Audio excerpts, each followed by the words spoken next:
Hello guys, ఈరోజు వచ్చేసి మాది డే 10. సో అప్పుడే మనం డే 10కి అయితే వచ్చేసినాం. సో ఫస్ట్ అయితే మనం అన్నం చట్నీ తీసుకున్నాం ఆఫ్టర్నూన్ మీల్కి. ఇంకా వెంటనే ఒక బనానా తీసేసి ఆఫ్టర్నూన్ మీల్ అయితే కంప్లీట్ చేసేసినాం. ఇంకా ఈవినింగ్ వచ్చేసి బ్లాక్ టీ ప్రిపేర్ చేసుకొని తాగి ఇంకా జిమ్కి అయితే వెళ్ళాం. ఈరోజు వచ్చేసి మనది leg day. So first variation వచ్చేసి గాబ్లెట్ స్క్వాట్స్. సో ఇది వచ్చేసి మనం 3x15 లాగా అయితే చేసినాం, 3 సెట్స్ చేసేసిన. అండ్ సెకండ్ వన్ వచ్చేసి బ్యాక్ స్క్వాట్స్. సో ఇది కూడా 3 సెట్స్ అయితే చేసిన, ఒక సెట్కి 15 లాగా అయితే చేసిన. అండ్ థర్డ్ వన్ వచ్చేసి డంబిల్ సుమో స్క్వాట్స్. మనం దీన్ని వచ్చేసి కింద కూడా చేయొచ్చు, బట్ నాకు ఎక్కువ ప్రెజర్ పడాలని ఇలా చేస్తున్నా. సో దీన్ని కూడా మనం 3x15 లాగా అయితే చేసినాం. అండ్ ఫోర్త్ వన్ వచ్చేసి లెగ్ ప్రెస్ అనమాట.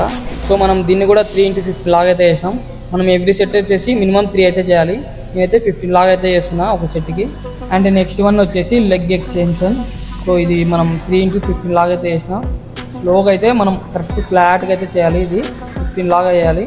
అండ్ నెక్స్ట్ వన్ వచ్చేసి హ్యామ్స్ట్రింగ్ కల్స్. సో ఇందాక చేసాం కదా, సో ఇది పడుకొని బ్యాక్ అయితే స్లోగా అయితే చేయాలి. అండ్ లాస్ట్ వన్ వచ్చేసి స్టాండింగ్ కల్వ్ రైజ్. ఇది వచ్చేసి మనం బ్యాక్ సైడ్ మోకాల కింద ఉంటుంది కదా, అక్కడ షేప్ అన్నికి అయితే చేయాలన్నమాట. సో ఇంకా మన లెగ్ అయితే కంప్లీట్ అయిపోయింది. ఇంటికి వచ్చేసి 2 బ్రెడ్స్ అయితే తినేసి బటర్ మిల్క్ తాగి మన డే 10 అయితే కంప్లీట్ అయిపోయింది. డే 11తో మళ్ళీ కలుద్దాం. ఓకే, ఉంటా, బాయ్.